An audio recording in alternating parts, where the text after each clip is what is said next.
This episode is a compilation of the first 11 days of RPGaDay 2024.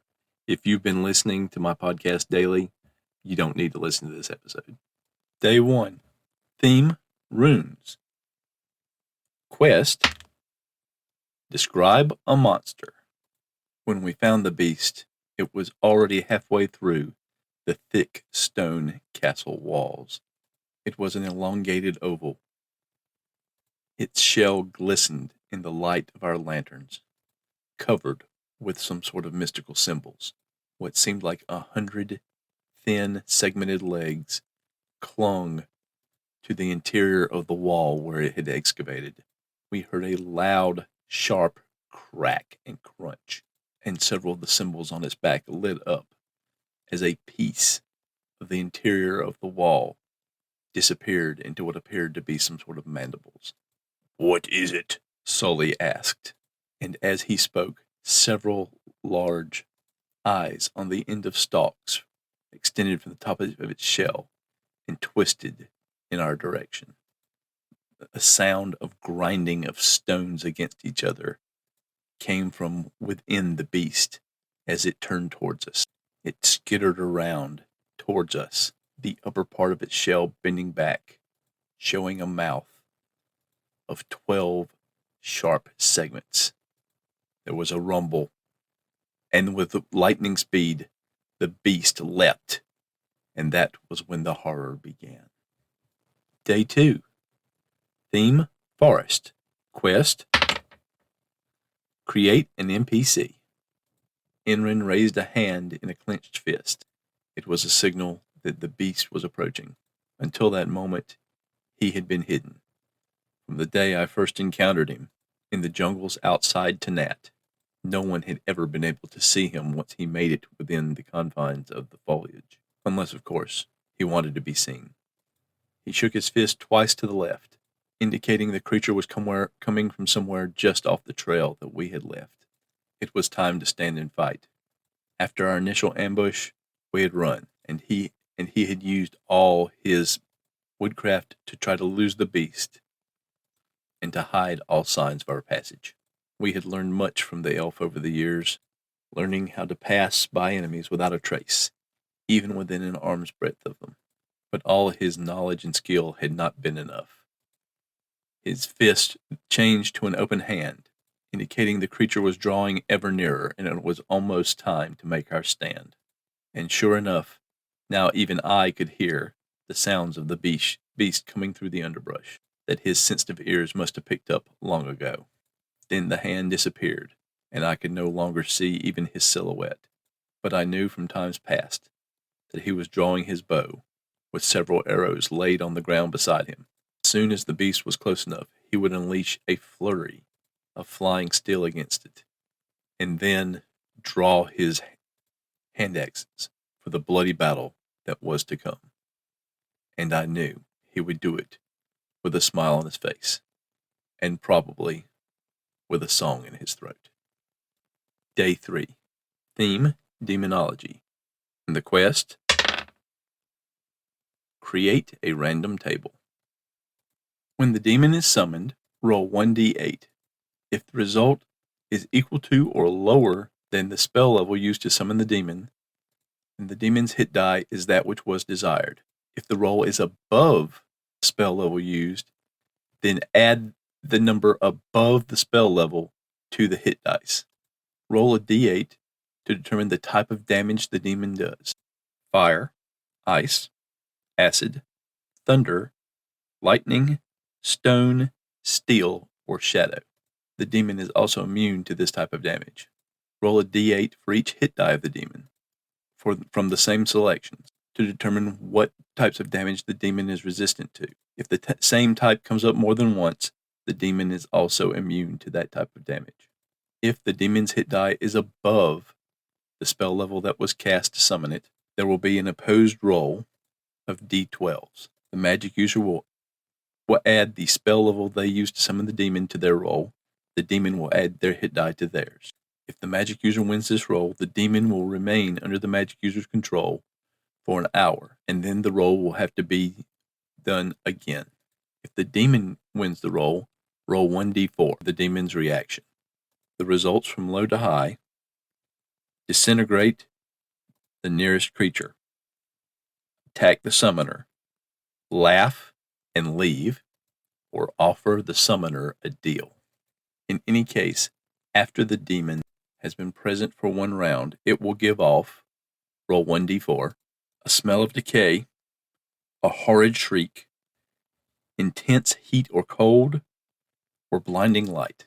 All those within 120 feet when this occurs must roll versus their constitution, or be incapacitated by 1d4 minus 1 rounds. Day 4. Theme: Cosmos. Quest: write an eavesdroppable dialogue. Well, let me tell you, I almost got caught in that orc's lair, 'cause I was sneaking in. I was about to take out the guards when I heard them talking. You sees, the shaman, he told me when Gror created the world. Worlds? There ain't but one world, Gron. Yeah, but Gror, he created lots of worlds, you sees, and they's like apples. Apples? Tasty apples?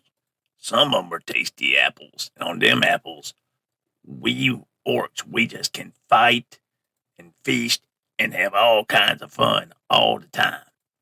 Well, that sounds great. Me too, Grix. Me too. But then some of them, they're not ripe yet. And on these, the orcs is kind of puny, like them goblins. Well, geez, I don't want to be no goblin. No, you don't want to be an orc on them worlds. Well, I don't think we're on either one of them kind of worlds. No, we on a rotten apple, or an apple's about to go rotten. It's all mushy, and it's got all these dwarves and elves and humans. It's hard for an orc to be an orc. Man, I wish we lived on a ripe world. Me too, Grix. Me too. Hey, what was that? And that was when they heard my armor jingling because I was laughing so hard. Day 5. Theme: Fairies. Quest: present an idea for a random encounter. While in the forest, the party stumbles upon a glade, and within that glade they see the end of a rainbow, and a leprechaun pulling a pot of gems and gold slowly towards a circle of mushrooms. At the party's approach, 2 guardians materialize composed of grass and dirt and rock. The leprechaun looks them over and tells them, "If ye help me get my pot into the circle so that I can get home, I will take only the gems and leave the gold." If the party do it as the leprechaun asks, he will indeed leave the gold behind, though 50% of it will be fool's gold and not true gold. Though the party may find this useful for some alchemical effects, the 2 guardians are not nearly as imposing as they seem and will fall apart with the first solid hit.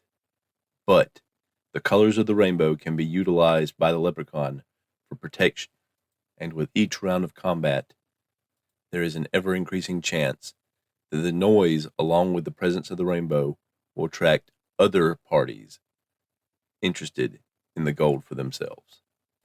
Day 6. Theme: Portal. Quest: create a simple mechanic. By placing their hand in the knot of a great oak, a druid or a cleric of a god or goddess of nature may teleport themselves and any who are touching them to a location known to them that has a tree of a similar size. For each person so transported, there's a 10% chance that any refined materials, including metals, including precious metals, clothing, cut gems, and any similar material that has been changed from its natural state, will not be transported with the group. For such items that are magical, subtract 10% from the chance just for those items for each level of intensity of magic possessed by the item. Day 7. Theme: Forgotten City. Quest: create a random table. If a random encounter indicates that the party have entered a city in this zone, It will not be known to them or any of the inhabitants they have encountered in the surrounding area. Roll 1d6 to determine why it has been lost. It lies at the bottom of a great fissure. It lays in another plane. The party has stumbled through the door by accident. Its inhabitants have been turned into birds by a curse, and their dwellings into large trees upon which they roost. It is built upon a cloud. The party has stumbled upon the ladder, which was not pulled up after the last entry. It is lost in time and only appears one day out of the year. It is built on top of the back of a gargantuan centipede, which from time to time awakes and moves it to another location. Day 8. Theme: Experiment. Quest: Write a bulletin board quest.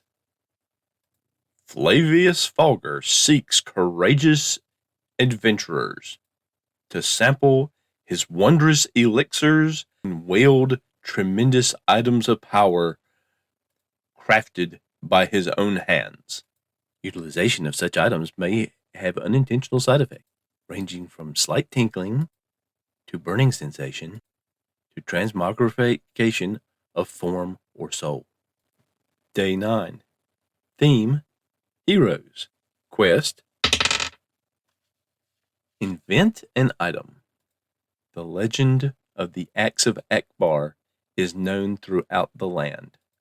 Every wielder of the axe has saved their village, country, or realm from great evil. They and their companions have been imbued with great strength, vigor, and courage.